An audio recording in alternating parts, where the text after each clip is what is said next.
Hey everybody, and welcome back to the Team Inkfinity podcast, where we talk everything Lorcana. I'm Zach, and today we have two awesome guests here with us again. So, guys, thanks for joining. Happy to be here. Howdy.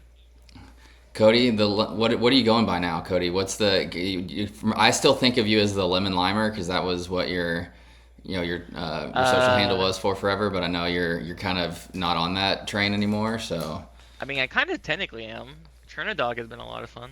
true, but That is that's a not. lemon lime deck. Yeah, but you haven't been like dedicated to it like you were during the Lemon Limer days. Well, if only there was things to be dedicated for, maybe I could. That's a fair point. I mean, that's a fair point. Hey, I'll get a deck identity as soon as DLC start rolling around again. But And right now, my social handle is the cutest Inkfinity member. oh, that's right.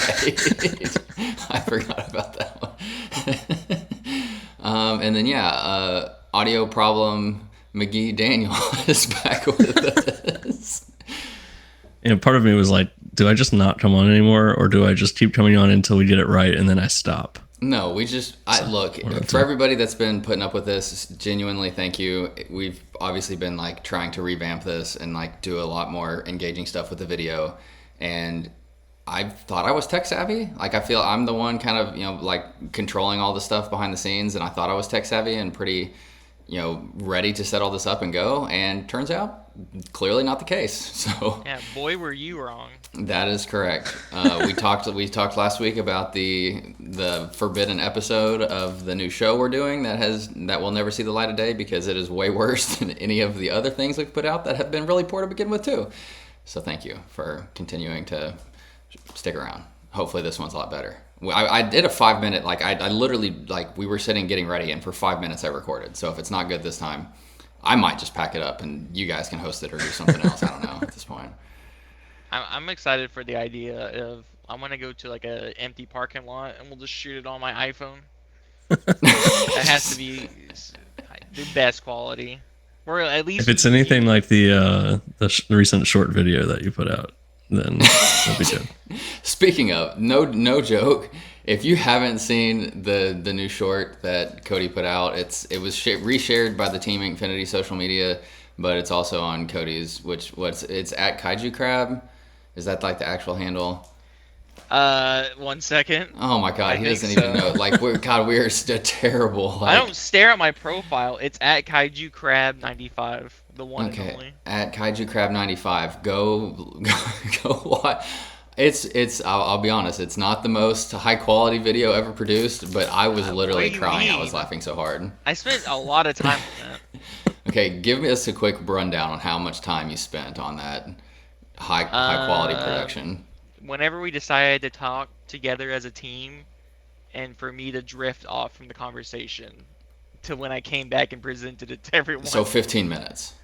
Maybe. I think for 15 minutes, that's quality. You got to think. It's not like if I said I spent all week on that, then True, yeah, you'd be that's like, Cody, that's a fair that's point. insane. Fair But point. like you're like, Cody, you pumped that out when you like got sidetracked.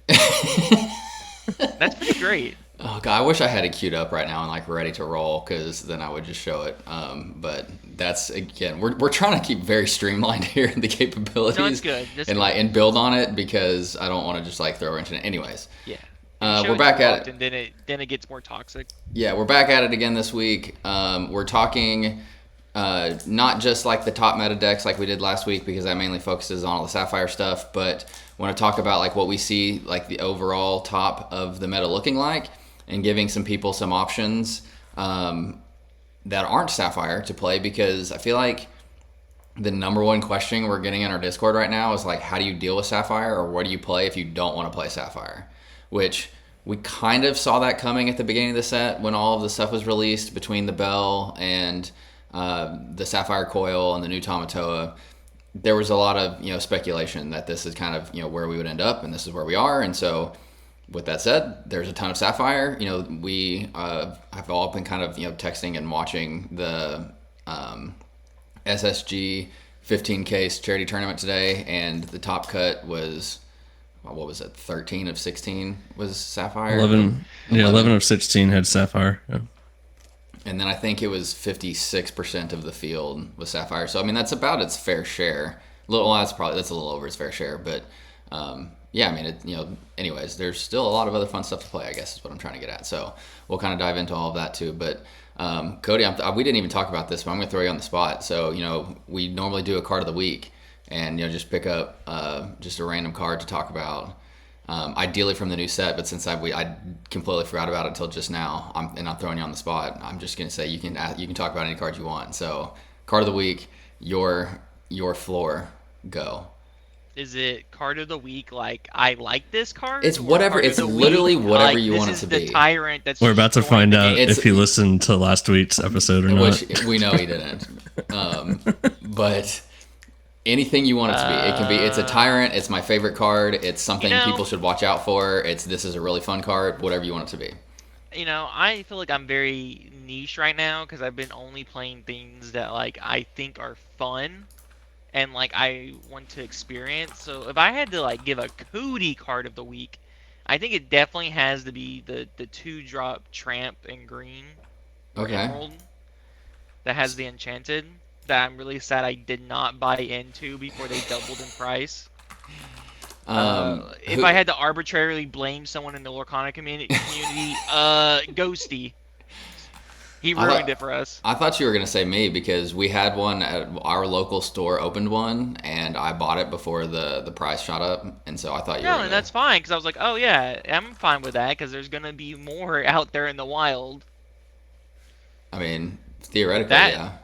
Yeah, but anyways, yeah, I'm trying to pull it up on Dreamborn, but we also talked about earlier this week that like my Dreamborn just like does not work anymore. Yeah, like I click on cards and like nothing comes up. Tramp. Anyways, Tramp, the 2-cost, 1/3 stat line, and has the ability that we have technology. Google it. I mean, that's probably a better way to do it. Tramp. What's his subtext? Fill the void. Lorcana. Yeah, I have no idea. Shout out Jack, aka Ghosty, for rocking Chernodog in like every tournament recently and doing really well. Yeah. Oh, don't pull up TCG. No, this is what I just blamed. No. Yeah, we got to do it. It was 70. It was 70. I know, but see now I can just like flip over to it. I know, but see look at this price like graph here. Now we can show everything. You can see it all. Go to 1 month. Go to 1 month. Go to 1 month. I mean, it's basically the same. Oh lordy. Gosh, that's when I was like, oh, look, that's fine. I bought mine that seems like a reasonable price. For $70. How many sold that one day, that huge spike? 10.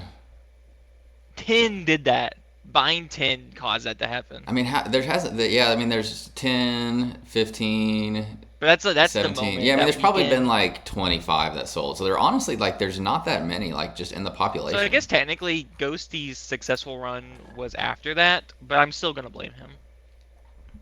Yeah, he basically pioneered the deck, and so I think the deck started to kind of trickle out before that. But anyways, yeah, this is a really strong card.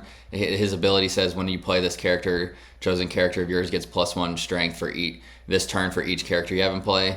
And so what I've come to find out testing against this a few times is like if you go tramp on 3 or 4 to pump one of your early turn characters and then Cricky to power up everything else that's on the board on turn 5, like that really swings the power of the board into like your Steel Song matchups or any of the other like low to the ground decks that you're trying to race with. Like it's just a massive momentum swing. And so I remember the weekend, like the opening weekend when I got this enchanted at the local store, and I was like, why did they make it this tramp and not the other one? And I think slowly but surely all of us are realizing like, well, this is not a bad one to have the enchanted either because it's actually insanely good. I still wanted the other one, but it's fine.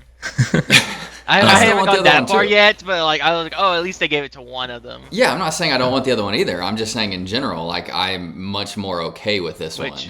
Let's put a stamp right now on this. If they don't come back and make the other half of the spaghetti eating as a lady enchanted, I'm gonna lose my mind whenever I decide to, because obviously that's an arbitrary time in the future. But I'll have a moment where I'm like, why have they not done this yet? I'm gonna be mad then. Why wasn't Lady the set champs enchanted? Like how cool would that have been to have like the Lady and Tramp? I literally have tried to guess set champ enchanteds forever, and I've always been absolutely wrong. One of my ones I was like dead set that it's gonna be was set 5 Shimmering Skies. I swore it was going to be the Merlin that shifts and you can go search your deck for any Oh card. yeah. Because I was like, oh, this has to be an enchanted, but then they respoiled everything, and I was like, oh, it wasn't enchanted. It 100% is going to be. I was like, we haven't seen a blue card yet as it is set champ. I was like, this card is just so unique. They were like pushing it on the box art. I was like, this 100% is going to be there. And then it was Maribel, another yellow enchanted, which I like the Maribel. I think it's also very unique. So I just like that was the one where I was like, oh, this is a shoe in. Nope. Yeah. Well, anyways, I think it would have been cool to have the lady and have like a Lady and the Tramp kind of theme because it's obviously a very big dogs set, but That's what I'm coming around. I'm just hoping one day they'll yeah. do enchanteds again. They'll make a lady card, and it will be the other half, and it'll be very cute to put them next to each other. I'm hoping we get some sort of like a promotion pack or something that has like alternate arts or something in it of like previously released cards. I mean, they kind of started that this set with the Lilo. So I mean, they're start in the Mickey, the Costco Mickey. So they're kind of starting a precedent of being able to do that. Mickey isn't an alternative art. It actually is just like an alternative border, which is interesting. Well, but the Lilo is an alternative art. So it's weird that there is a distinction between the two. Yeah, that's fair. I mean, it's still the original art. Yeah, the stylized like border of it's the same kind of. But yeah, you're right. The art of the Mickey is just the normal art. I kind of just hope it's not like the McDonald's promo situation because I don't really want to be doing to get like Big Macs every day just to go get Cortana cards. Okay, well, some of us are smarter than that, and you can just buy the toys. There's nothing wrong with that. Well, you can't do that with you can't do that with you can't do that with the Pokemon cards because the Walmart or not the Walmart, the McDonald's employees just sell them out the back door and like the cases of those prizes or toys or whatever you want to call them. But we got scalping even in McDonald's. Yeah. Okay, well, a little bit of a sidebar there, but card of the week. The other Tramp card. So Cody, since you didn't listen last week, and we know you didn't, Daniel picked the other Tramp card for the episode last week. Yes. And so that's why we knew that a Tramp card was coming. Also, you're off to the right. I think you're on your right. Yeah, that's better. I told you have to be careful about it. And we made jokes, and then you're doing it. So I got to keep you on track over here. Perfect. Thank you. Okay. Hey, if it's a video problem this time around and not audio, that's a win. That's true. That's true. So this isn't how I'm being seen right now on the video? No, because we had to crop. Like there's certain scenes, and now there's certain scenes where we're all next to each other. I showed you that before. I said we have a little bit of a tight window. I know, and I thought there was going to be a screen swipe. No, because you can't. Microsoft Slides transition. No, because you can't see when I switch it back to just us talking, and I switched it back a little bit ago. I'm here now. But yeah, Tramp. I chose this because it's green crab. Yeah, that's fair. It's such a super like unassuming card. Like when you like first read it, I think all of us kind of probably Zach mentioned like very kind of okay, cool. I wish it was the other Tramp that got the enchanted, and then kind of the way the Chernodog's playing it, and Cody, you probably can speak to it. Like all the high willpower characters kind of enable it to pop off a little bit more so than it would just in a standard deck. So I will say I immediately fell in love with this card with a specific play of someone going turn 1 Bell against me, and I played Daisy, and on their turn they decided to quest because they're like, oh yeah, I mean this Bell's not doing anything until it decides to take out something later down the line.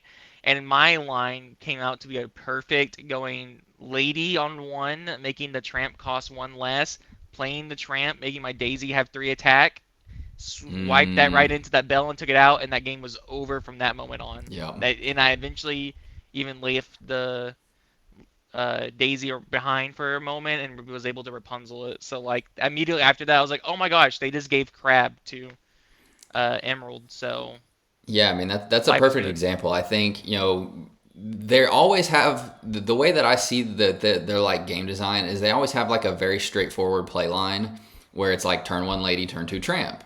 right? And then the lady gets an extra lore, and it's on curve, and that's the way you do it. But that's never like the most competitive or the best way necessarily to play it, because there's always ways to kind of like break the rules that they play or that they kind of build around, and that's definitely the one to do it. And so the first time that I really saw the power of this one was a very similar circumstance where the first couple matches I played against the Turnidogs deck, I kind of just didn't really have a problem with it, and I don't know if it was just my opponent didn't have a lot of experience on it yet, or just hadn't figured out the play lines. But I played 3 games in a row against it earlier this week, and I went 0-6 on the play, and I was playing Steel Song every time, and I was like, oh my gosh, I could not believe it. And the first time I played him, he went Daisy on 1 and just left it there for like 3 turns, and I was like, I don't know what this guy's doing. Like, I'm gonna wheel and I'm gonna win. And then what I did is I wheeled into a Cricky, and he literally wiped everything.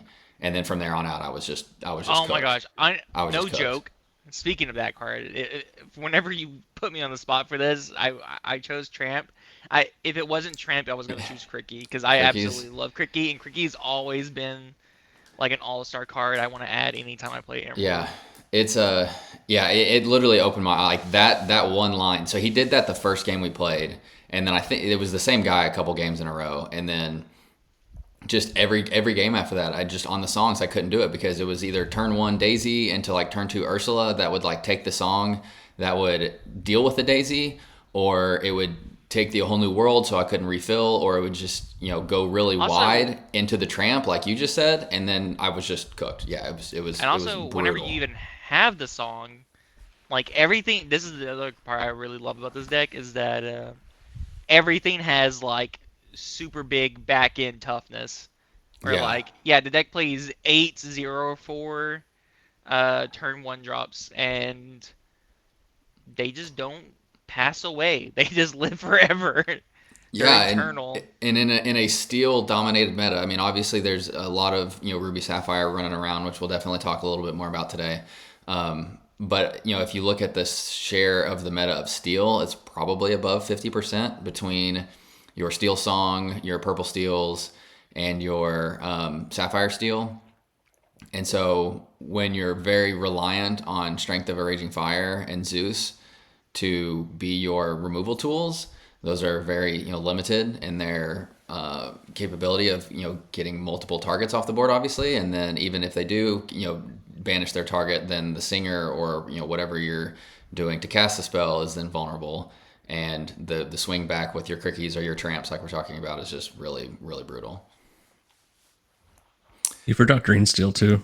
Green Another Steel, yeah, whatever. Green Yeah. Steel. I mean, it's still kind of moseying around on the fringe a little bit, but And I lost to Ruby Steel last weekend at our chase tournament, so yeah, had another. we got that's like always like the next topic before we jump into the main thing. So that's a perfect segue actually, because the last thing I like to do before we get into the main stuff is like kind of just like a recap of kind of what's been going on with the team, or what's been going on with kind of the local stuff. And so we did talk about last time that we were doing our first big local tournament, and it was a case tournament, and Daniel and I played round 1, of course, because I feel like there was a ton of friendly fire on this one. It was a massive tournament too, by the way. Like most of these tournaments are, I don't know, at the beginning of the set, anywhere from 15 to like 22, 23. 20 to 30 is like, I guess, the norm if it's like bigger. Yeah, and this one had 30, 31, I think. Yeah, we were right at the cutoff for a 6 Yeah, that's switch right. round. That's right. And so it was huge for the local like early set meta tournament. And yeah, so anyways, a lot of us got paired into each other and had a lot of team friendly fire. But Daniel and I played round 1. Daniel was on what do you want to call it? Bleen? Is that what we finally like? I guess given it. The I name. hate that. Yeah, it drives me crazy too. But I That's what don't most have. said. Like land and sea or surf and turf. Like Surf and turf. green blue. What's wrong with Baja Blast? I liked Baja Blast, but Mo's coined Bleen, and he just like went hard with it, and so I just kind of stuck with that one. But anyways, so our first game, I think It says Sapphirald. That's the word. Yeah, Sapphirald. That's not that's a decent one actually. I think it was 37 minutes was game 1. This is the longest game ever. I discarded your whole hand twice. I had 3 cards left in my deck when we finished the game. Yeah, Yeah, and so we went to turns on game 2. Yep. And so we like at the best, I somehow pulled out the first one with him discarding my hand twice. And then I removed just enough lore where he wouldn't win on his last turn, so that we technically tied the last one. And so I took away with the win on the first one. But that was like the most brutal, stressful game I've ever played. And it was round 1 of the like early set championships, and just Daniel making his opponents really hate his life. So it was a brutal start to my day, which ended up resulting in like every round going almost into time, and I was playing, I thought, relatively quickly. But yeah, it was brutal. Oh, we definitely played quickly. I don't think that was the problem with our game, at least at all, because it was just I had a bunch of steel removal and you had a bunch of discard, and we just could never like stabilize. But yeah, we both had kind of mediocre days, and Cody was the only one that went on a good run and made the top cut. So I don't know if you have any other thoughts that you'd want to talk about, Cody, because you actually successfully navigated the tournament where we didn't. I decided to play blue steel, and I had a lot of brickish games. I'm not used to playing blue steel, but it's a deck that I've always liked. But I had so many games where I feel like I was losing to just not seeing a Flaversham, which I thought was really annoying. And I don't know if that's like a normal thing that comes up, but I just simply lost some games because I was just like, I'm just not doing anything when my opponents are doing everything. But no, I have no feedback. I wish I played Turner Dogs. Yeah, well, and kind of a little bit of a spoiler for the future, talking about these 5 decks, is that the Sapphire steel deck that we were talking about was on Chicha, and I've been on Chicha for a little bit, and I had that same thought, which is why I've been on Chicha, is because I think having the sole reliance on Flaversham to be your draw engine for the deck was very bricky and just didn't have that consistency that I wanted. And so the Chicha, made it just feel a lot more powerful in that regard. But yeah, even though you said it felt kind of bricky and you weren't there, you were the one that out of the group that did make the top 8. So congrats on that one. Well, we did have James and Zane. Well, I just mean of us 3, but yeah, we had a couple other team members too that made it. Was it just was it just us 3, or because Mo got bounced in the last round? Yeah, he went 3-2, I think. Yeah, and bubbled. I think he was 9th. Devin also. Oh, that's right. He was. I think he also bubbled. He was 3-2 as well. Yeah, so I think they both had friendly fire the last rounds. I know Devin played. Yeah, no one decided to split at the end because it was all a toss up. So there was a lot of bubbling that were. Yeah, it's the brutal piece with.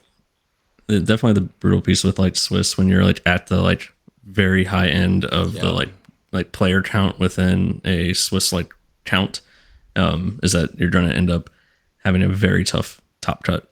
Like if we had 2 more people, then you would have had a whole bunch of people like 4-2, and potentially even some like 3-2-1s making it in. Yeah, that's.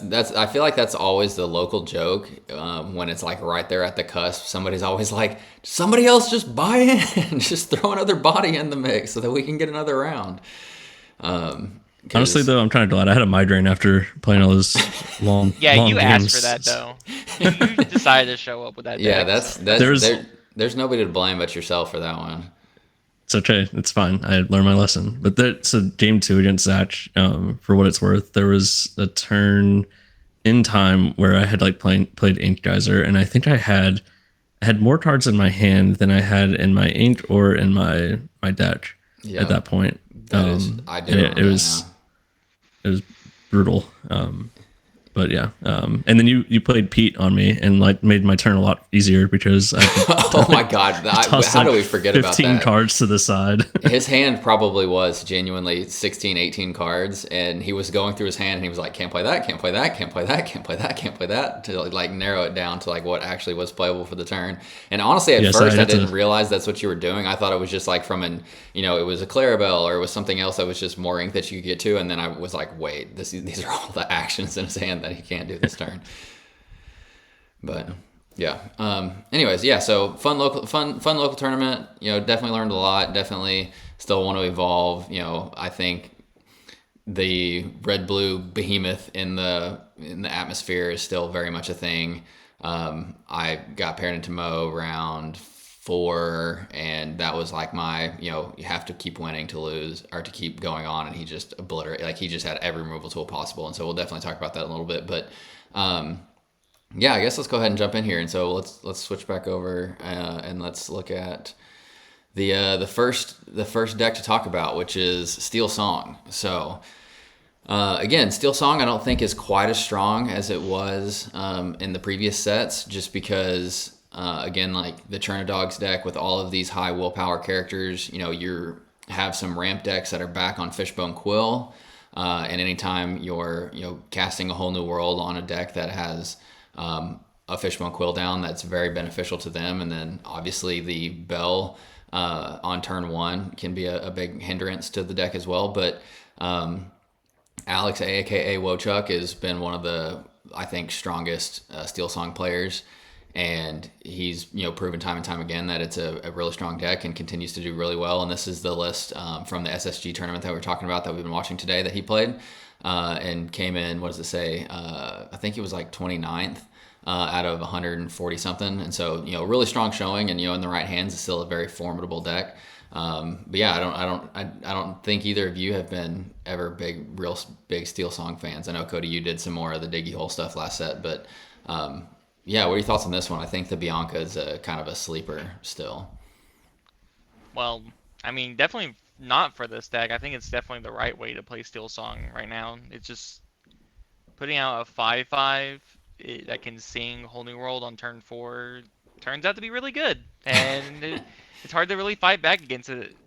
And I think especially that Maui's aren't showing up as often as like they used to be, like in like an auto 4 of index.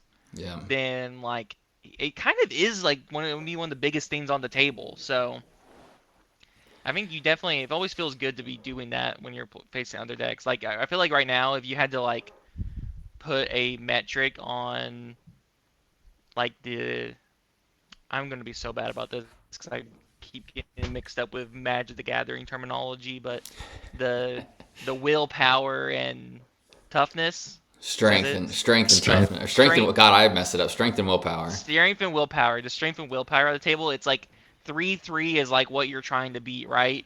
You want things to live that will not get perished by 3, and then you have to be able to deal 3 to take out something. So being 5/5 is just really good. I love Bianca. I'm excited to try her out. It's a big Rapunzel body too. Yeah, I mean, especially once again, 3 is that magic number, right? So what's really good with that? Rapunzel. So things that can take something out and live, and you can Rapunzel afterward is pretty sweet.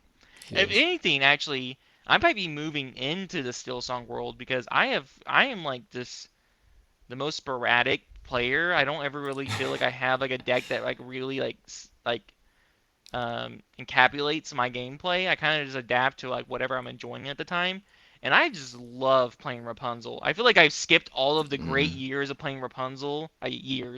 But it's like set 1 of playing Rapunzel. Like I never did anything with that, and then now it's like we're so far in. I'm like, wow, Rapunzel's actually like a really good card. I really like playing it. Daniel. I mean, see, I've played Steel Song a couple of times. It is not something that I think I mentioned this last week. It's not like a color combination that I've found much success with myself. Just isn't as intuitive for me. One of the things I see in Wochuck's list that is interesting is this Jafar. So you think of like top meta decks, and usually when you go to big tournaments, like you kind of know, like once your opponent starts inking cards and playing cards, like you kind of know what to expect in that matchup. And so having this like one-off Jafar, I'm really curious how it performed today, just from a surprise factor. And then on top of that, triple World's Greatest Criminal Minds, I feel like usually you see like a 1 or 2 of that, and going to 3 feels a little heavy. But those 2 things kind of catch my eye as I'm looking through the list here. And then I think, Zach, you had a lot of success with location version of this deck in the tail end of last set champs. But obviously with red blue becoming more prominent, like getting some early pressure that they have to deal with on top of dealing with your board is probably pretty beneficial. Yeah, and that's definitely what the Criminal Minds for, is your crabs and sharks. the red blue deck, if it has any weakness, it's definitely the fact that once it gets to its top end, it's playing one thing per turn. And so if you're able to, basically play like, guard the castle with your Neverlands, and, the Zeus and your World's Greatest Criminal Mind are one of the best tools to help do that, then yeah, you just, throw a bunch of them in there and just hold them back until you start, dumping crabs and sharks on the board. And then you just keep those clear so that they can't get the value that they're trying to have. And so Whole New World definitely feels the worst it has in a while for me. Again, we talked about that on the Turnidogs, talking about Tramp a little bit with the Fishbone Quill I mentioned. And so that's honestly, probably the biggest negative to me about the deck right now. If there was another, relatively consistent way to keep your hand full. And, I obviously there's Dock, the whole Dock side of it. I just don't feel like that's enough consistency with, this type of Steel Song that you're wanting to go that route. But yeah, I still think that there's obviously a ton of viability here. And if you're in a very aggressive, local meta, whether that be like, some of the green steel stuff or the green purple stuff that's been popping up a little bit. Even I think blue steel can struggle with it because they're, have a lot of big bodies and doing kind of the same stuff where they're trying to play, one big thing a turn and, get to their big crabs and big, swinging lore pieces to end the game that you have, you can just go wide and go under them. So is it as strong as it was last set? No, but I still think it has a ton of viability. And if you've been a, historic song player and you still like it, then I think there's a lot of, potential for you to still have some success with it. You know what? It's kind of funny because I didn't realize he played as Jafar. This is the first time I've seen his list from today. But from that conversation I had earlier about the Tramp lady play on turn 2 to kill a Bell, Jafar does the exact same thing with like the Troubadour. If you give +2 attack to the Troubadour, and they're gonna probably quest with their Bell, right? Because they're like, oh, if you're gonna zap it, you're gonna do it, right? Right. That takes out a Bell right there, and then now you're sitting back with a Singer and a 2-quester, and they just lost their big early game swing point. So that sounds really sweet. I like this Jafar. Yeah, I do like that a lot too. I mean, to your point on the Tramp, it's just they feel like there are a lot of crap alternatives out there now between this new Jafar and the new Tramp and Cricky, and there's just a lot of ways to help manage board pressure through challenging, and all of those high willpower high willpower low strength characters get it even more value out of it, and Steel Song obviously has a ton of those. So it fits right in from that respect. But yeah. Before you jump off, I do want to try to reiterate what I was alluding to. Like, we go to tournaments and like everyone has practiced and play tests and like prepared for every color matchup. And the second you can like bring something that kind of throws somebody's games off just a little bit, like that can swing an entire game for you and win a potential unfavorable matchup. There's definitely like a very fine line between like overdoing it and just bringing in this like completely niche deck that is like a hodgepodge of different things that isn't going to work. But having a couple of things, if you're passionate about it, like I think do it, because like it adds an element of surprise, which is you can't really measure that in a tournament, but I think it is something to consider. And obviously like we all competed at nationals and had your own kind of list and testing behind the scenes. I know Mo spent a lot of time trying to figure out, even to like the 11th hour, like what his list was going to be, and things like Prince Philip or going, Pegasus double Merfolk shift, like that element definitely. Yes, Sir Hiss. I was gonna say the Sir Hiss. I was like, I don't want to gas Cody up here, but Cody told Mo to throw the one of Sir Hiss in there, and it definitely won him a few games at nationals. So there's a lot of I was not. That was a decision, just to point out like how these changes come about. That was a decision made in the car ride the day before to the Airbnb. So like that's how close we were to the moment that he made that decision to like actually roll with it. We were talking about that in the car. Yeah, I think that's a great point, though. At my like initial, like starting to, kind of like, I would say take it more seriously and try to, be towards the top of the, what I would consider like the, community on as far as a competitive player goes. I was kind of against those like one offs or two offs or like non-meta cards, just because it's like they're clearly there's not a consistency there, or it would be played everywhere. But now that I see it, to your point, especially in like closed deckless environments where you can take people off guard or completely throw them for a loop, it very much can be a very massive benefit to you. And so yeah, these one-offs like that, especially in lists that have a whole new world where you're going to see a lot of your deck, can make a ton of sense. Well, and on top of it, like just imagine being on the other side of the table, and now like you've seen a Jafar come down on 3, and you're like, okay, gotta think about the Jafar. Like, should I quest with this? Is it safe? Like, should I challenge into this? Like, there's just a lot of other awkward situations that you're putting your opponent into that you're not even like considering anymore, because you've played your Jafar, you're done. But that's just one of the things that like I really enjoy about kind of the behind the scenes when you're kind of finalizing your list. And to me, it's a way to maybe potentially get a leg up on somebody in a match. Yeah, I feel like fair. Wochuk is like a prolific Steel Song player, so like you kind of also bump into people where you're like, oh, I kind of know what this person's gonna do, but also they don't get all the success from playing the exact same 60 every single time, right? So, I mean, that also just kind of proves the point. Well, like you can really play the deck that like you're good with, but yeah, you got to innovate it and be prepared. Yeah, I've seen him modify this list specifically.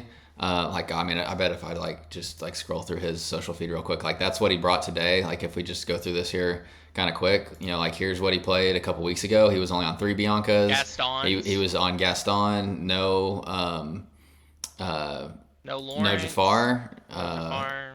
And then if we go back even a little bit further, then it's very similar. He loves his one of Nala though. Yeah, then keeping the Nala for a little bit of just like opening one drop consistency. So this one has Gaston and Lawrence. Yeah. Interesting. So again, like just the constant evolution, just being able to read the meta, understand how things are developing, and kind of tailor your list to what you expect to see. There's never a consistent like this is what it is, and you just kind of continue along with it. But yeah, moving on. So next in the list, we've got, purple steel or amethyst steel.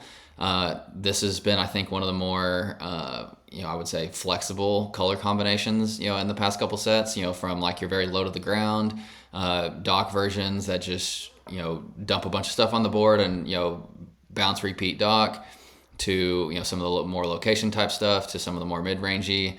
But yeah, this is, with the Cobra, everybody knew that would be a very strong card in the meta as well. When we saw the set come out, obviously all the one drops that replace themselves are very strong. Calhoun continues to be a very massive cornerstone of more aggressive steel decks. And so yeah, I like this one a lot. I think the one thing about this list that I want to see if you all notice or bring up before I spot it specifically, but there are a couple interesting cards in here. But overall, I think this is just a really normal, solid, amethyst steel list. My first reaction was they're misclicked on the genies, but they're both in there. So I don't even know the subtext on the other uninkable 4-drop genie, but so that's the one that when you quest, you can shuffle back into your deck to draw 3 cards. Yeah, I knew it's effect. I just didn't know what like subtitles. The subtext. Yeah, I mean it's way too. Let me scroll up here see what it says. No, Genie, supportive friend. Supportive friend. Just for people that don't have a visual on it. So yeah, I don't know the one that does see lots of play. Yeah, so wish fulfilled. That's fair. Wish fulfilled. I can't fact check. I have no idea. Yeah. So I mean, Cody, I think you played Amethyst Steel in the very first set champs, if I'm not mistaken. Definitely way different than it is now. And Atlanta. I got the stitch mat on the first night. Yeah, so just like flex grounding. Okay. Humble yeah, brag. I mean, I just kind of moved on past it. That was a rough experience. Zach in top 8. He did beat me in top 8 too. Yeah. Like the color identity here is drawing and like individual character removal, like with steel, right? It's kind of like the game plan. Over time, with the inclusion of dock, like this deck has gotten much lower to the ground, much less kind of like mid-rangey and definitely more aggressive. And then also with the inclusion of all of essentially like burn characters. So The Giant Cobra and White Rose effectively just gaining you lore instantly. Obviously, Goat, the best of those, and a mainstay for sure. This deck can beat red blue, and so it definitely kind of weasels its way into that matchup because you don't necessarily care too much if they're wiping your board because you're putting so much early pressure that you really just need to kind of close the game out towards the end. One thing about this color combination though is that it is incredibly fair. It's not doing a lot of things that break the rules of the game, and so typically are either having incredibly fast matches where you're just kind of rolling through your opponent, or you're grinding games out and just trying to get to the finish line. But near and dear to my heart as well, I played it a lot in set 5. A little bit different, obviously more tempo based, but Doc had just kind of popped up, and those versions were finding success as well. I think Calhoun helps this deck out a lot because in like an aggressive mirror match, like that kind of shuts out the opponent for a lot of what they're trying to do. This Genie's interesting. I'm trying to figure out if I'd want to play it or if I'd want to just get lower to the ground and like have more speed as opposed to only playing 8 1-drops. Yeah, my assumption, and again, I don't know. I mean, this deck's I wouldn't say this is not like, I guess, the normal purple steel right now, but it did do good recently. Yeah, I mean, I think there are definitely a few different things about it. I think there's obviously the strong core. I don't know, Jacob. This is the top 4 on one of the WCC tournaments that they had last weekend. My assumption is that it's additional draw power for your Cobras. Talking about those red blue matchups, one of the biggest things that Purple Steel has always had going for it is the uninteractable lore gain between your roses and your goats and now your Cobras, that you can just play cards and get some lore and continue to put that pressure on late game. And so if you have the way to draw a few additional cards to either get the Cobra or to get another card to be able to discard for Cobra, that's just a lot of added pressure. So that's my assumption on that one. But yeah, that's definitely not your most like meta, amethyst card in general, much less have we seen it in this list before. But in general, I think it obviously works and it did really well in the tournament. And so there's, maybe something to be seen there. It takes the place of like Rabbit and Genie. I mean, he obviously has the other Genie in there, but like that's usually how the purple stills have been going right now, where it's like you choose like, are you the Genie version or are you like the Rabbit version? And I'm assuming he probably just had success with this Genie, and I can kind of see it. It kind of does a lot. It gives you draw power if you need it, right? It's also just big. I mean, it attacks Bells, it attacks Calhouns. You can't brawl it. So it's just like big. Yep. And then, I think it's once again, it's just one of those things that's just like, I bet you just like people did not know how to respond to this, right?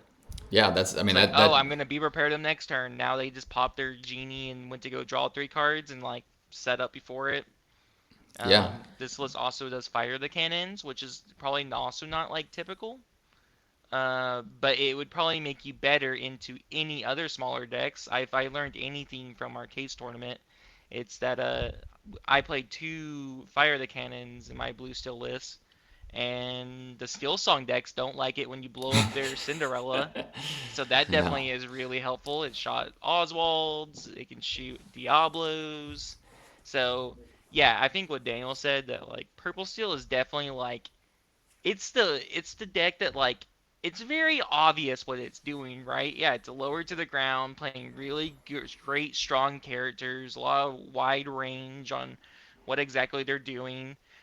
They've only gotten faster every single set with Doc, Cobra now, White Rose. Another common version of this deck is now playing the 1-drop Maleficent from set 1, just as like I'm going to put this like fast pace on you, That I really like Purple Steel. I think, or Steel Amethyst, whatever. But it's a really cool deck. I think Cobra is really neat, and it's definitely something I want to try a little bit more on. But I'm glad to see some success with it. You definitely can lose to everything or beat everything, which is a nice place for a deck to really be at.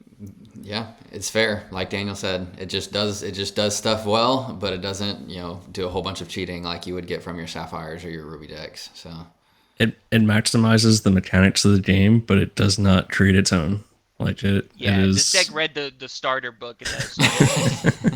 And like we said earlier, when there's like a certain play lines that Ravensburger kind of like assumes people are going to go through. This just maximizes the play lines that they are assuming they want you to go down. But yeah, which honestly, like from a new player standpoint, like this is probably the like color combination that like gets you the best combination of like not necessarily simplicity, but definitely like comfort with like the mechanics of the game, while also being competitive with anything else that is existing in the meta at the time, because it is so fundamentally strong. But yeah, you're going to potentially get beat up by a few unfair cards, and that's fine. That's just the nature and the risk of playing the game. Yeah, and aside from Calhoun and Strength right now, it's a very reasonable price deck as well. I mean, Calhoun and Strength are towards the top of the expensive spectrum, but I mean, to be fair, compared to the other decks, yeah, it's definitely reasonably priced. Very like, reasonable. This is like a good one to buy, and those are cards that like, as long as like no rotation comes like tomorrow, like those are great cards to buy into as well. So for sure, you could transfer that over if you tried like a different deck. One shout out for JDRR. If you are like a newer player, or if you haven't like seen his guides, I found them super beneficial when I was like getting up to speed. They're free, so like no cost to you. Go read and learn about all things. I don't know if he still does a Blurple guide, but I know Purple Steel is like he does. He does Blurple because he gave me advice for my Blurple deck for the NA Continentals. Yeah, so anything to like just like fundamentals of like learning a deck, like if you're trying to get up to speed in Lorcana in general, but also on these colors, like go find his modified guide. They're free, and I found them very easy to read and very informative. Yeah, absolutely. Okay, and then on to the last one, which we did talk about a little bit last week, but we have a lot of strong placements from it, and specifically Ghosty from SSG has had a ton of success with the Turner Dogs, and I think who was somebody on the team messaged him, I think, and asked about it. It was you? Yeah, wasn't that's Daniel? me. Yeah, so Daniel actually has a little bit more Daniel. insight on this. Again, connected to everybody in the scene. So I don't know if obviously I think the biggest threat to this is obviously red blue, being just the big behemoth of the set. But I don't know if you want to talk about how he approached that or not. But Cody, go ahead real quick. I'll let Daniel have his spotlight for a second, but he specifically says that like he actually doesn't mind the red blue matchup. I know. And he plays around it. So like even then, like it might seem like it's obvious into it, but it's still just a very fast deck, True. You have to board wipe it, right? So if you don't do that, I mean it's gonna end you. Yep, and you can go watch. I don't even know how many of his games are on online now. With all the streams that he's been in the last, I'd say 3 or so weeks. But he pilots it very well. And very well. Cody mentioned his affinity for Tricky, and I would say Josie's probably got a similar affinity. I watched him board wipe effectively with a Tricky today while all of his characters survived, which was pretty cool. And so did you play in the event today? Yeah. So he was playing at the 15 case charity tournament at SSG today. He's a sponsored SSG player, Cody. Come on, shout out Ghosty. Yeah, he's been. I have no idea who anyone is. I barely know y'all's name. We were roasting Cody for that last night. We were talking about some just like community stuff, and he was like, "I don't know who any of these people are." Like Cody's one of like the most like connected people in the community, but like doesn't actually know anybody. So he's just like very. He's too busy making his damn video. Yeah, he's always like involved and like always circling, and obviously an insane player, but he like just doesn't know anybody, and so it's just really funny. Look, I'm sure if I like put my mind to it, I could definitely be like way more friendly, way more talkative. I reach out to some people here and there, but I was telling them I give off the most extrovert personality there is, but like at heart I could also just go decay on my couch for days if I really wanted to, and like I would be completely fine with that. So I have to have like a real big motivation to like finally reach out to someone about something, but I definitely know Ghosty's name now. All right, I Daniel, definitely appreciate his work. Give us the old rundown here. Yeah, I think we've talked about this like Dog deck in spurts over the last couple of pods if people were able to listen to those. But the thesis is you're kind of an aggro deck that attacks the hand a little bit, but also puts down pretty crazy turns with the new Tramp 7 costs that has its cost reduced based off the number of characters you have on board. And then it also cycles through your deck and puts more characters in the discard, which then allows you to play Chernobog for free. And so it puts a ton of pressure early, and then it comes down with these huge Chernobyls at the end of the game and basically says, okay, if you've answered all the little guys, like now you've got a big 9/9 that quest for 3 and deal with it. And so I know Ghosty's added in, I think he added an extra Go-Go in today as like extra kind of burst potential to kind of get over the finish line. But just a really, really fun deck. We've talked about it a few times. Like there's a couple of like characters that might be a little vanilla and not really like threatening with the Little Johns and Nalas, but boosting those up with the 2-drop Tramp is always a option. And as Cody mentioned, like that allows you to then turn around and heal with Rapunzel and draw 3. So they might be a little unassuming at first look, but they actually funnel into what you're trying to do. Yeah, the two biggest ones for me, I think, are Kit and Donald. You know, Donald is just one of those other like kind of annoying cards. You know, if you're in, you know, kind of a little bit of a scrappy game that can just, you know, get you over the edge. Kit, you know, again, is like very unassuming, you know, from the surface. And when we were talking about this this week, after he did so well last weekend, it was, just bounce the 3-cost Sisu so that they can't shift. Which again, you know, in like on the surface, it's like that's a terrible decision because then they're just going to play it again and, you know, ultimately banish, you know, just directly banish something else, because I would say 3/4 of this deck, you know, has 1 strength or less to begin with, much less, you know, considering a coil that's just going to hit everything. But you'd rather that Sisu hit one thing than the big Sisu get shifted and hit everything. And so, yeah, the I would say, again, I haven't played this yet, but in my eyes, the MVP would definitely be Donald and Kit, just because I think those are two very, again, like unassuming cards that you don't necessarily like watch out for. But it's a little bit more burst lore from Donald and a little bit protection for your daisies and your merfolk, and then the kits just help, you know, you can just continue chugging along so that the big decks that are trying to build tempo can't do it. Okay. Not to be too contradictory, I actually hate Donald Musketeer. Oh It's like my one of my gosh. favorite cards in this deck.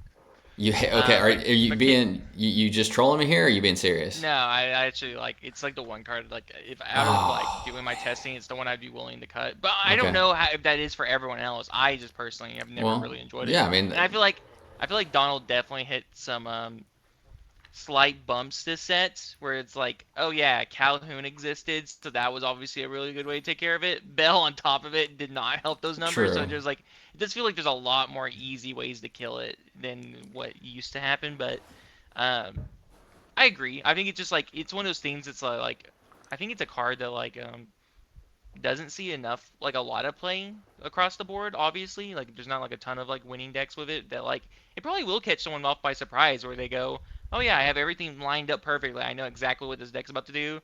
And then like a random 2/3 bodyguard could really mess all of that up, right? You can't storm it.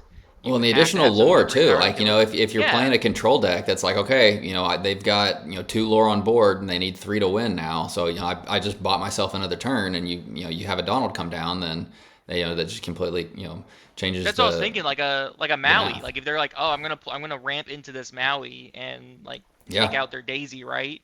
Then like Donald definitely like blocks that turn, right? It's It really sets you back where you're like, gosh, they really got to like keep questing, and now I Yep. had to like spend my whole turn to still play the Maui, but I'm only taking out this like one questing tool. Yep. And then guess what comes around the backswing? It's like, oh yeah, I'm also gonna play Tramp and nuke this Maui from space with Nala out of nowhere, and it just feels great. Like Yeah. I think one thing I really want to say about this deck is like, yeah, it's an aggro deck, but like it got like the perfect tools to like be way more interactive and way more really good on its card advantage compared to like any aggro deck we probably have seen before with Tramp, with obviously giving you some card selection and also putting down like a really good body of like 2/6 questing for 2. Like it has that staying power, right? Sure, you can just brawl it, but they Still heavy paid like meta what though. two? They paid 2 for it, you know? Like that's obviously not where that matchup you care about. Yep. And then it's an aggro deck that plays 3 Chernobyls. Like that's your end goal. You're gonna like I'm playing the the 12 1-drop uninkable quest for 2 deck, and then I'm also just gonna slam a Chernobog down if you ever catch back up. Like it's insane. And one other thing, like I think Kid's also really good at bouncing like Flaversham, same type of Yep. logic of Sisu. You know, you can also bounce Flaversham that really like, oh, you were planning on drawing more, not really anymore. Or I'm just gonna keep uh, rizzing up this card as much as I can, but Tramp can easily give something +5 attack to just take out a Flaversham as well. Yep. And I think Flaversham has never been in that ballpark of something outside of like really Cricky, which funny enough the deck plays both, but like this gives so much burst power to like fight back, Yep. and it gets to play like all Something these other utility like Go-Go and Lilo, which are also tools in the right matchups, the right circumstances. This deck is just I'm very happy this deck exists. Now is it the end all be all? Maybe not, but I think it's definitely there. You're gonna have to respect it where it's gonna It's take you scary in the far. right hands, that's for sure. Yeah. Like, is it just like, completely unfair, like we've been talking about today? A little bit, sure, but it still has a lot of weaknesses. But in the right hands, Ghosty's obviously shown that this is a menace. Yeah, I think questing decisions is probably the biggest learning curve with this deck because it is aggro, but it is not like every turn you're turning everything sideways. Like you are making a lot of decisions based off of what your opponent is showing on board and what their ink count is, and trying to figure out, do you hold your characters upright so that you can potentially play your tramp the following turn, or do you risk them getting challenged and turn sideways? Yep. Yeah, I've actually, and like I feel like that comes up probably more often than not. I'm actually planning on going back and watching some of the videos because I just haven't had a lot of times just to sit there and like been watching these tournaments. But I really want to go see like how these matchups have been. But like I've won games where like I didn't quest for the first 3 turns. Like I would play Yeah. something, and then if they go like turn 1 bell, then like yeah, something's gonna have to change. But then I still won. It's not like this. Hindrance as like maybe our previous aggressive type of the style decks would face under that pressure, you know? This deck Right. is just like, I don't really care. I'm gonna keep doing what I have been doing. It's still gonna try to play a free tramp, or it's gonna wait till a Cricky comes out and wipe the board. Yep. Or it's just gonna be like, yeah, I guess I'm just gonna like slam down a Chernobog, and I guess that's gonna really open up the door. So, very neat deck. Yep. Yep. Okay. We don't. So we have the last two big behemoths, obviously, to finish with. But I don't want to just sit here and like talk through everything on both of these because, obviously, we know Blue Steel and Red Blue are two of the most played and probably two of the most powerful. I just want to talk more about some of the kind of the changes that the deck has seen. And first off, starting with Sapphire Steel. Cody mentioned earlier, he was on, just the Flavershams and his Blue Steel list to draw with. I've been following Sky, who won the Saturday WCC event on this list with Chicha. And I've been on Chicha for the last probably 2 weeks now, trying her out. And it is very, very, very scary because on Fishbone and trying to like ramp into your big crabs, you Chicha on 2, you Fishbone on 3, you draw another card, and then if they decide to brawl it or to do something to remove it, then you drop your Hiram right after, and then you just keep going and keep racing, and then once you get to 6 and /7, you have your your big crabs that are going to recur the items to then continue that draw power for you. And so even if your Chicha is only drawing you 1 or 2 cards per game, what I found is that that's more than enough to get you to where you need to be from a card advantage standpoint, to get you to that end game where your top end is doing all of the work for you. And obviously that's where the matchup for your opponent gets really, really scary, to have to just continuously answer big threat after big threat after big threat. And yeah, I think it's just a very awesome, consistent extra added piece of pressure. And to be honest, the 2 support is nothing to snooze at either, because that makes Bell a 5/3, which can take down a ton of things. So Yeah. And let me interview you as the or either one of you for being Sapphire Steel I'm fanatics. not. I play Limit Line. Let the storm rage on. Yeah. What is the rationale for? I mean, that was like an auto include when the meta first developed and everything was released in turn 1 Bell into turn 2 Storm. What is the thought process of removing it entirely right now? Honestly, I think you played it because of the aggro decks. And what aggro deck did we just show? Turnidogs. How much willpower does everything in Turnidogs have? Aside from Lady, basically 4. And so there's just very few targets that's trying to hit. Cody mentioned earlier the Fire the Cannons, in the Amethyst Steel list. I think the Fire the Cannons are here for, Diablo. I think, if we had an honorable mention as we were pulling this together, we also mentioned Green Steel. I think, your Green Steel discard stuff and your Diablos can still, be very scary and, create a ton of advantage for your opponents. And so that just is a card that Ursula can't hit. And so it's a little bit just, less of a lift as well, just being the one cost to hit the Cindy's as Cody, specifically mentioned. And so, yeah, I don't think that there's enough, utility in that to fight off aggro decks like there, historically has been. And so if you're not using it to fight off an aggro deck, then it's probably not got any utility at all. So then, just kind of cut it. Um, I also think people initially started playing it just like automatically, just like running 4 of or whatnot, was because they're like, oh, we have the turn 1 Cindy now with Bell, and Bell can Yeah. obviously sing it. But I think it came up where it wasn't as probably necessary slash as consistent as like Still Song can get away with it. Like there's not as many things that you're trying to shoot for 2 that like let's say is very important to the point of like let's say you don't have the singer. Like are you willing to spend the turn 3 or whatnot to like Yeah. hard cast it and deal the 2? And I think a lot of time people just finally realize that like no, we never really want to ever play this unless we're singing it, or it just like was like probably a dead card a lot of the time. So it definitely like I think shaves on those like uninkables where like turned out like drawing the card was actually like not that crazy or necessary anymore, especially since you're, I mean, look at this deck. This deck like vomits value. Like I don't think like the draw you get from Storm is important. And I bet you it probably came to the same decision that I did about what I played Fire the Cannons. It was like I actually really liked the deal 2 damage sometimes, but like I wasn't willing to pay 3 for it. So like Fire the Cannons fixed that need, much easier to fit into a turn. Much easier, like you, if you want it on turn 1, you can do so to take out the Cindy or Diablo or whatnot. That like that turned out to be the more important side of the card compared to the draw. So I don't think, yeah, Yeah. I That's just fair. don't think you need it. It's just like unless like we come to the point where like Storm, we're dealing 2 is more important, then maybe. But yeah, right now, like I said, 3 is the magic number. So if it wasn't always killing what you wanted to kill and it became a dead card, then it just probably made your deck less consistent than it needs to be. Yeah, I haven't seen Moyen's updated list. He was very much on a 4-4 of both the Strength and Storms for a really long time and all the LCC stuff he was doing.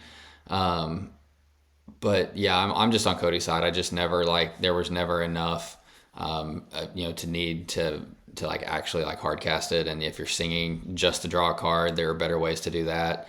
I And you watched can a couple ink of his. strength. That's another big thing. Like strength stays in the deck because you can ink it. So Sure. like when it's bad, it just helps you continue the game. So Yep. Storm never did that. Yep. Yep. For sure. Yeah, I mean, Do we ultimately, want this is still it is what it is. I mean, it's you have the Scrooges that you can play for free, or you have the Scrooges that you can play late game after your the new Tamatoa Happy as a Clam goes down to try to dig for your dime to then enable the Happy as a Clam to play the dime for free.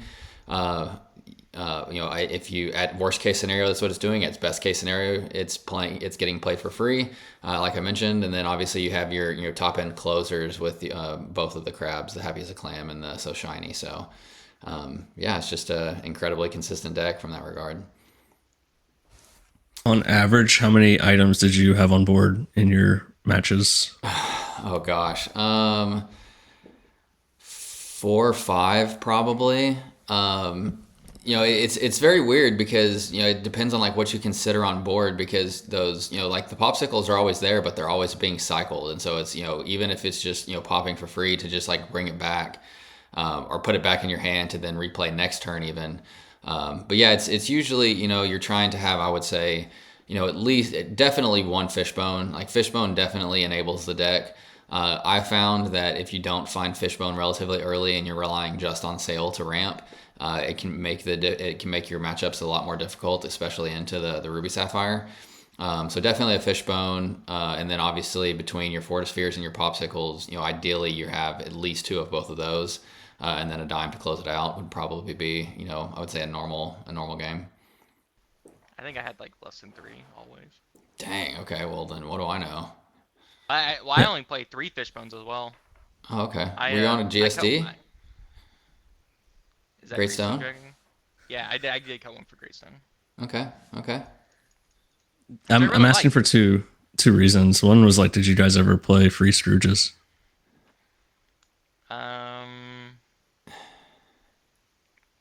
Like, yes. 3 copies in a deck? Free. Play it for free. Oh, free? I actually, funny enough, did, but only because I think like when did I do that? I definitely did. I whole new worlded into like Scrooge and like 4 baubles or popsicles. So it was like, I could just play all of these and then use them immediately to do the Scrooge. Yeah. So like it wasn't like naturally occurring. I actually feel like whenever I was testing the Oswald version, that I always came to the decision that like, I kind of want to play this free Scrooge, like this hand like can do it. Like anytime I did like do like a really early like free Scrooge, I lost that game. Like it was like I always lost because I feel like it was like I wasn't progressing the board in the correct way to fight back against people. That like it turned out by the time I could get this like cheesy 4/4 for free, that like I was already losing, where like my hand didn't have the interaction I needed. So like I think when it can happen, it's pretty neat, but like it definitely was never a defining factor of a game. I completely agree. I think I very much misunderstood how to play Scrooge early on. My assumption was kind of like, you were saying, where it's like, okay, we have a bunch of these items that we can kind of, power through, and it's not really a tempo loss because you can still, have time to play Scrooge and get it out for free and still get a good body on board. Sometimes it's important to play Scrooge on 3 or 4, depending on, your ramp, because if you're going against aggressive deck, that, the 4/4 body is very important. But again, most of the time, ideally, it's more of a closer playing after a crab to then find the dime or to find another item to help, the so shiny get another questing lore because of that additional item on board. And so, I mean, I would say in general, the amount of time I'm playing it for free is probably 15-20% at most, maybe. It's definitely not, is highly expected as I initially thought, but that definitely doesn't diminish the value by any means, at least in my eyes. But anyways, okay, last one. Again, we don't need to spend like all the time in the world on Ruby Sapphire, because this one's basically the behemoth it is. It's got the coils, it's got the all the removal packages from your your Sisus and your Medusas and the baby Sisus. A couple Be Prepareds in there still, obviously. The main reason I wanted to bring this one up is because of the Cusco. Cusco has definitely found his way back into to a lot of lists, and I've seen him even more this week. And I think the reason we're seeing him more this week is because this was, if I remember correctly, the first place. I know this was top 4. It might have been the winner of the WCC event on Sunday last week. But I know that this one did really, really well with Cusco instead of the Hideaway. I think over the past probably 4 months or so, most people have, hedged towards Hideaway over Cusco, but there's definitely been a shift back towards Cusco these, past 10 days or so. And this is one of I think the most successful lists with that. And so, yeah, Cusco is kind of just the main topic on this one, and then we can kind of, wrap it up from here. No shark. Yeah. Kind of. Yeah, no caught shark. me off guard there. Yeah. So I think part of the reason to play Cusco over Hideaway is if you're expecting it to be a much more control-oriented meta that you're playing into and expecting to see some mirrors. Cusco has the hideaway effect built in, but also is a body that requests for 2. And so just putting an extra thing that your opponent then has to spend either a Medusa on, or a Maleficent, or Ink Sisu into, just it, essentially those control mirrors are a bit of a battle of attrition, and so the person that's kind of the last to play the removal is usually the one who wins those. So adding something else out there that kind of pulls the opponent into a reactive state versus you kind of having all reactive cards and waiting for them to play something for you to react to is usually what you want to do. Sure. Yeah. I think you said the control matchup, which I don't know if you would exactly say blue steel is control, but like it's also probably really good into your blue steel matchups, because as the same logic, like you really would never want to probably hide away their fishbone, but like you probably would feel pretty comfortable going like, oh, I'm gonna play a 3/5 that quests for 2 that can challenge the stuff that you have going on, because they have usually more bodies, and I'm gonna take out your fishbone while at it, or something, or like this dime that you got out. So workshop, even because they're like a workshop deck, that might be kind of crucial to hit. But yeah, it's very, as the testing has continued on the blue steel side, it's been very very difficult to navigate, because you have to decide which cards you want to play first from a value perspective. It's, do I play the Tamatoa first to try to play the dime for free, which is usually the route you go, so that you can play your So Shiny Tamatoa on the same turn and hit the dime. If you're not able to do that, it's like, okay, do I play the Tamatoa first without a dime on board, and it potentially get removed before it even has time to quest? But now with so much of the removal that's putting the stuff into the inkwell, and with Kuso specifically, it's putting your dime into the inkwell before you even have a turn to tap it, and then you don't ever get it back, and they have a body on board. And so especially for the blue steel, the matchup, I feel like it does have a very massive tempo swing, because if we go back to Sky's list real quick, like his only closers are basically the big Tamatoas. And so if you're able to take out, like that combo of dime Tamatoa, like it's just really, really hard to win. And so in circumstances where you're able to do that before they get the value from it, then a lot of times you will end up winning. And so, yeah, I think that's a really, really strong, tempo swing play, which is, to your point, why I think Cusco has seen a lot of resurgence lately. Now let me ask y'all this, because I have nothing good to say about this deck. I don't play blue-red. I don't play any red decks. If I had to, maybe that's a good way to categorize me as a deck builder and player, is like I probably never show up to a tournament with red.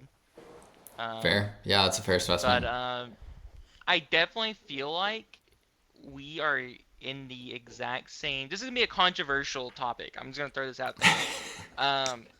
But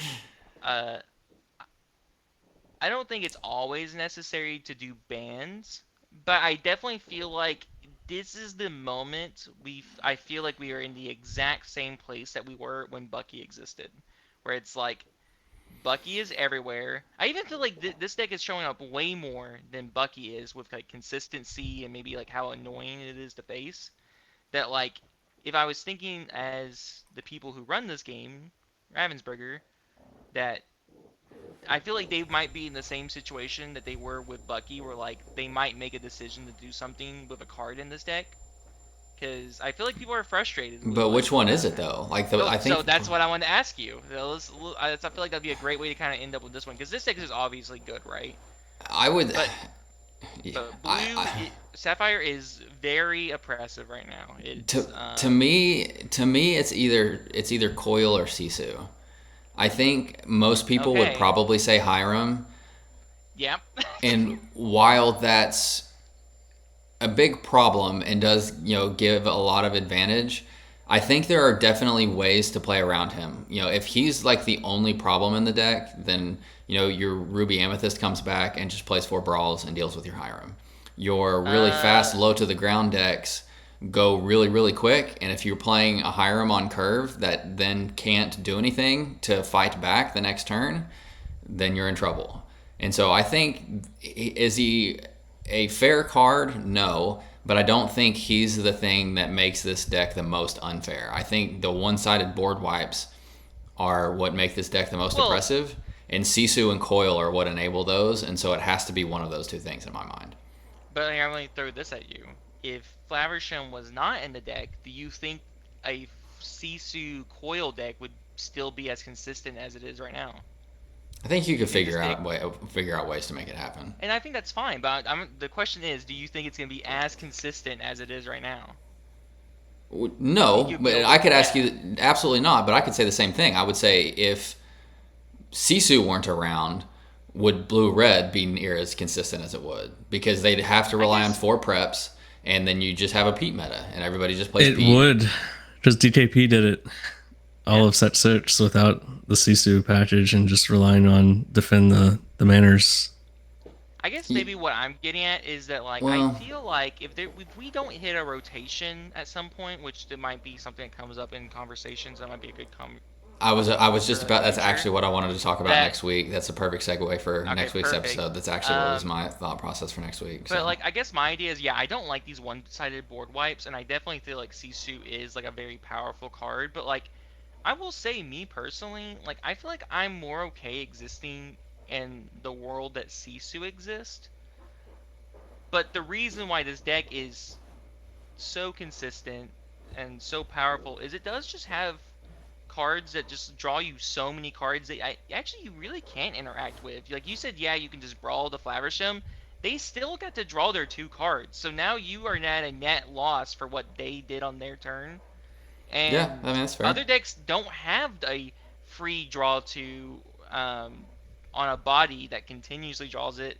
Like Sapphire is the only deck that can really pull this off, so that's why Sapphire Steel and Sapphire. So do you just ban Popsicle then? Because if you don't have Popsicle, I was trying to completely segue wrong. Into no, I was going to segue into this. I think it has to, because I didn't get to say my opinion first of all. Okay, go for it. I thought you did. No, did you not? No, I was just arguing like Flaversham definitely is a problem. But I definitely think the answer has to be either Flaversham or Popsicle, because it's Popsicle. I think Popsicle 100%. is probably the easiest thing to do if we're like to keep the game like healthy, because like it's a common, it's not going to really hurt people's like budgets. Flaversham still is a very cool card, but like Popsicle is definitely the enable for everything that we see going on, right? It's the easiest thing to Flaversham. It's the thing that people are popping for Bell. That like I feel like if you did hit Popsicle, these decks can still exist, but they would definitely be taken down a peg.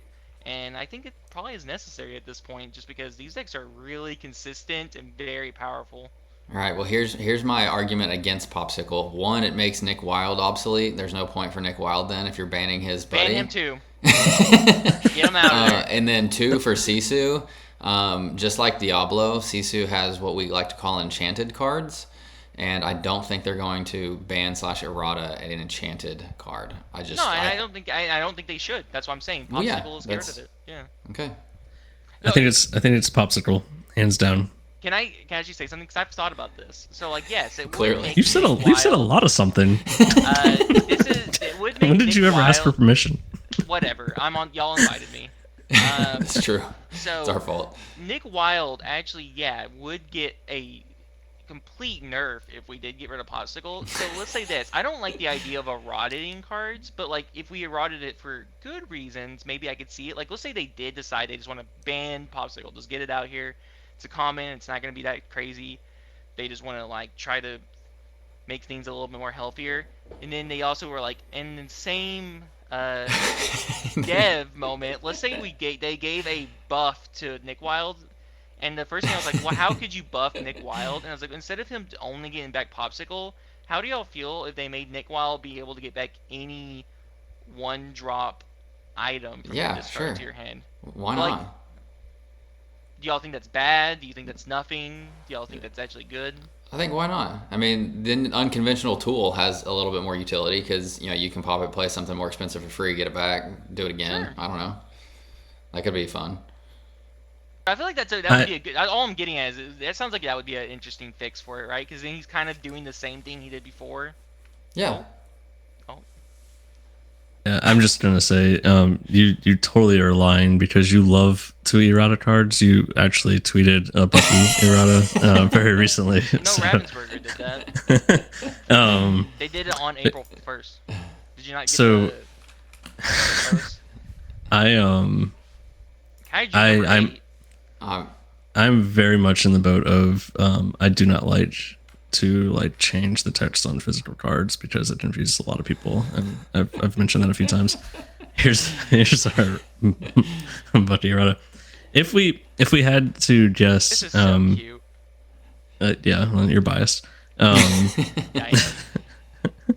If we had to guess, I'm gonna say that there whoa, will be. Whoa! Why did you not like it? Oh, well, first off, it's not. is It's not on the screen anymore. I took it. I mean, I took it off. I'll share it How again many there. other posts have you not liked? I don't like every. You only give likes when it's well deserved. Did you like my brain rot? No, No, but you I didn't like the I did. brain rot. I did retweet it though. Jeez, I know you retweeted it.